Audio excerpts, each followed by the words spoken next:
ता पर स्टपेज रे से बस रो ओल्लई जाइथिला मु सेमती झरका काच दे देखुथाए ताको पछको बोली पड़ी हसी देइथिला से मन भितरे भूमिकंप सृष्टि होला बेलको से आ मो आखि सामने नथिला 15 दिन परे मो अति प्रिय सांगर बाहाघर को जाइए तापरे बेदी उपरे आविष्कार करे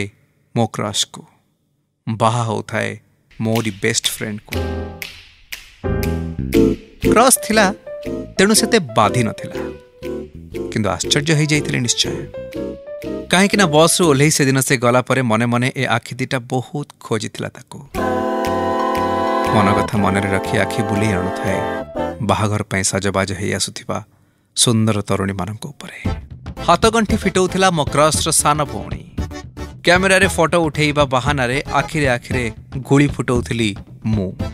बोधुए बाजिथिला ठीक जगह रे नहले कहीं काजी से सांगटा मोर फोन करी कहि थांता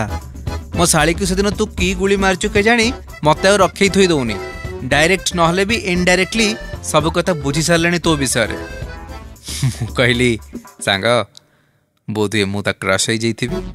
ता हाथरू ता स्त्री फोन छड़े नहीं हसी हसी कहला नाई आलोक नाई मो भौणी सेमती नुहे ये एमती मजारे कहउचंदी किंतु से माने केही जान नथिले सेते बेलकु तो साना भौणी आ मु हाथ धरा धरी ही बसिथिलु पार्क रे गोटे बेंच रे फोन रे आम कथा सुनी मुरुकी हसी